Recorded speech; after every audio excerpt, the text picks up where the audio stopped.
Junior Motorsports will field the 9 car in 2025. Chase Elliott gets a new sponsor. Corey Day officially signs with Hendrick Motorsports. Cleetus McFarland is doing the ARCA test down in Daytona. And the NASCAR lawsuit continues. We'll give you the latest update on that. Welcome back to Break Hard. I'm Matt. A whole bunch of stuff happened on Wednesday and into Thursday, and I posted early on Wednesday and didn't have time to make an update video on Wednesday evening. So let's talk about a few of the things that were announced and happened this week. We'll start off on Wednesday when Hendrick Motorsports announced that Chase Elliott has picked up a new primary sponsor for 3 races for the next 3 years, 25, 26, and 27. That sponsor being Prime Video, where the NASCAR Cup Series will race for 5 races in 2025 and beyond as part of the new television package. That sponsor will be on the car at the Spring Talladega race, the Spring Kansas race, as well as the NASCAR All-Star race at North Wilkesboro. I'm sure Fox is super pumped about that. Now we just have to start the petition for Chase to race the van like we did with Dale Jarrett back in the day to race the UPS truck. I'm sure it'll make it all 500 miles. Definitely, probably not. But into other news, other announcements that happened. Junior Motorsports announced on Thursday, well, technically Trackhouse announced it first, then Junior Motorsports, that they will field the number 9 car, a 5th entry in 2025 in 9 select races for 2 of Trackhouse's drivers, that being Ross Chastain as well as Shane Van Gisbergen. Van Gisbergen will race on 4 road courses in that number 9 Chevrolet for JRM, the first being in Mexico City. He will then head off to Chicago, Sonoma, as well as Watkins Glen for his 4-race stint in that car. On the other side, Ross Chastain will also drive that car for 5 races, the first being at COTA, then he will head off to Darlington, Nashville, Iowa, and Dover will be his 5 races in that car. And honestly, if you put Shane Van Gisbergen in the best Chevy equipment in the Xfinity Series, it could be lights out for everybody else. I know there's going to be a lot of people that are like, hey, Connor Zilisch is in this car now and in this series as well in equal equipment at JRM, and you are absolutely correct. I still think that SVG probably has the edge on him just in terms of experience now, but Connor Zilisch has a ton of speed. And throw Ross in there as well. He's going to be very fast at Circuit of the Americas. He almost won the NASCAR Cup Series race there. He's going to be very quick at Darlington, Dover, and probably even Nashville and Iowa as well because he's a super talented race car driver. It is interesting, though, that Daniel Suarez was not part of this deal. Remember, he is on a 1-year deal over at Trackhouse, so we'll see what his 2026 plans are when we get further into the season. Probably the biggest story of the week so far comes from Hendrick Motorsports, who announced on Thursday that Corey Day, the sprint car prodigy, has signed a multi-year deal with the team. He will race in 30 pavement races in 2025 across the NASCAR Xfinity Series, the NASCAR Truck Series, ARCA, as well as Trans Am with sponsorship from HendrickCars.com. And Rick Hendrick came out and said in the press release that when Jeff Gordon, Kyle Larson say that you're the real deal, you pay attention, and that is huge praise for Corey Day, who is 19 years old, won 8 times on the High Limit Sprint Car Tour in 2024, made select starts in the Truck Series and the ARCA Series at the end of the year, 2 top 10s in his 3 ARCA starts, including a top 5 as well. Probably would have also had a top 5, probably a top 2 finish at Salem if he didn't clear himself off the corner racing LeVar Scott there. In the Truck Series as well, 3 top 20 finishes. Again, would have had a better finish probably at Kansas, probably borderline top 10 run there. But remember, this kid still has like under 10 races on pavement in his career. So it's pretty impressive that he's been able to adapt as quickly as he has, and now Hendrick Motorsports has thrown a big-time commitment behind him. Spire Motorsports announced on Thursday that Corey Day will drive for them in the ARCA Series and 4 races in 2025, driving that number 77 car. He is part of the ARCA 200 or the ARCA Daytona test that is happening this week, driving that Spire car. He'll also drive the number 7 Spire truck in 8 races as well, which he obviously raced for McAnally last year in the Truck Series. So moving over to Spire, who has a very close relationship with Hendrick Motorsports, makes a lot of sense there. I have heard also that his Xfinity starts will come in the 17 car over at Hendrick Motorsports. So we'll see if that happens. Obviously, the 9 car over at JRM starting up could be a landing spot for him, but I still continue to think that he will land in that 17 ARCA car Xfinity car as well. And then on the Trans Am side, not sure who he's going to race for over there, but it is a great place for him to go out there and get experience on road courses, which he will also make a select start as well in the Truck Series. So good for Corey Day, top to bottom. That is a phenomenal signing for him. Hendrick Motorsports typically doesn't do the development deal in-house. They always kind of outsource that to JRM, and then we'll maybe pull them in if they want to, or something like that. I think William Byron, Chase Elliott, guys like that. For them to do it this way, shows a big time commitment from the team, thanks to Kyle Larson and Jeff Gordon. Speaking about the ARCA Daytona test that I just mentioned that Corey Day is participating in, it has one of the more interesting lineup of drivers. There's 80 drivers that are testing down in Daytona on Thursday and Friday this week, and it is a list of guys that include your ARCA regulars where you're like, okay, that makes sense. Zachary Tinkle, Ed Pompa, guys like that. And then you have some other notable names in there. Burt Myers, the Bowman Gray racing legend, is testing an ARCA car at Daytona. Okay, pretty cool. Four-time Indianapolis 500 winner, Elio Castro Neves, he is testing down in Daytona this week. So that's a pretty cool guy to be racing alongside of. Butterbean, his teammate, also there as well, who'll be contesting a full ARCA season this year. Catherine Legg, the female IndyCar driver, sports car ace, also testing down there. She'll be racing in the ARCA 200 at Daytona next month. And then you get down the list and you're looking at some other guys. You're like, okay, Gio Ruggiero, expect him to be there. Isabella Robusto, got it. Yeah, Jake Finch, all these people check out.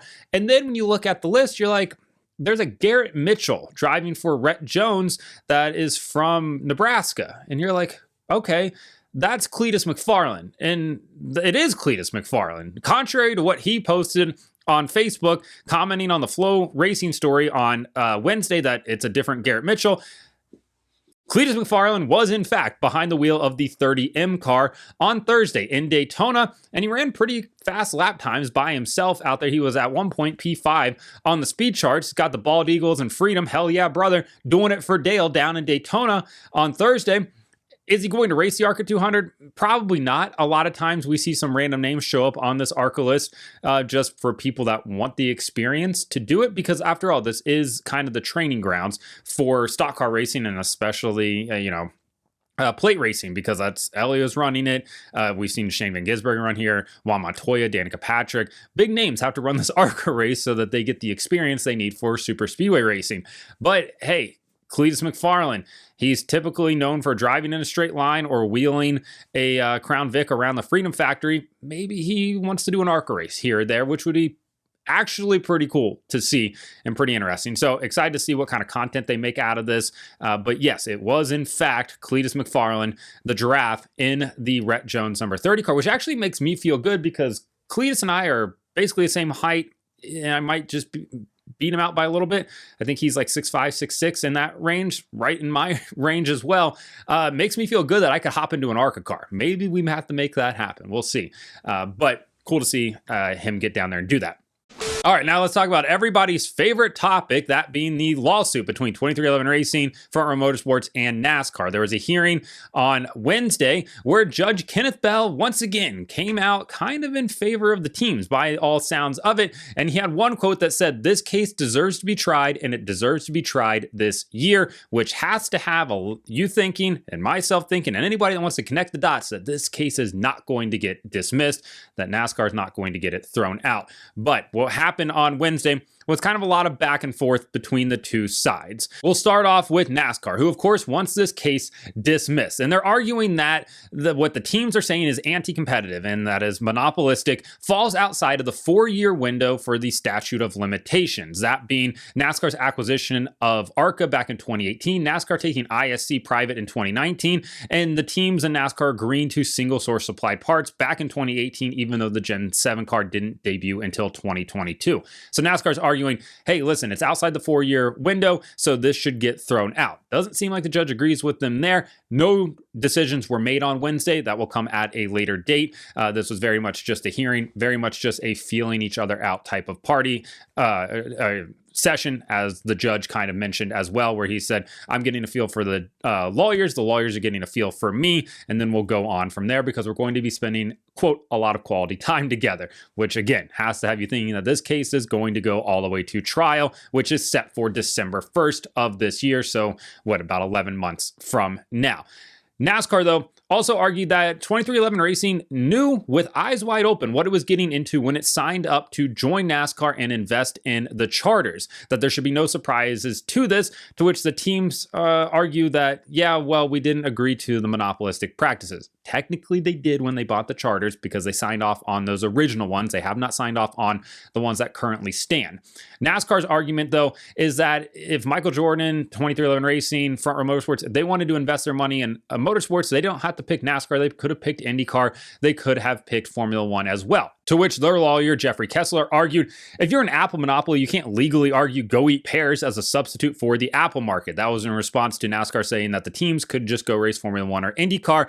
They can't go do that because they want to race in stock cars. They've invested all their money in stock cars, and NASCAR is the place to do that. So we'll see how the judge kind of will deal with that going forward. We also had NASCAR saying that they would be perfectly fine if the charter system would go away, the same way that they would like to operate the same way that they do in the Xfinity Series and the Truck Series, but they said that teams wanted equity value. That's why the charters exist. And I know that's going to make a subset of the fan base happier than a Midwestern couple getting on a cruise to the Bahamas, because I know there's fans that don't understand why charters are important. I understand why NASCAR doesn't like the charters. I understand why the teams like the charters. It has increased value in the teams. It has created an actual asset for them, and it has made cars more competitive, and teams are investing more money into the sport. All of those things are not a bad thing, but I understand it from NASCAR's standpoint why they're not the biggest fans of this, especially now with the legal headache that they have here as well. NASCAR also said through their lawyer, as he was arguing on Wednesday, that the RTA, the Race Team Alliance, which was all lock and step until two of them broke, rank and the other 13 signed, that the RTA is a cartel, and they said that we're only going to do business with you if you do it this way. To which the judge responded, isn't that the same thing you did back in August when you gave the teams a take it or leave it offer, that you were done negotiating? And NASCAR responded to that by saying that they had just reached the end of their 2-year negotiating period and it was time to get ready for the 2025 season. Now, I'm not saying either side is right here. I'm just telling you what was said during that trial.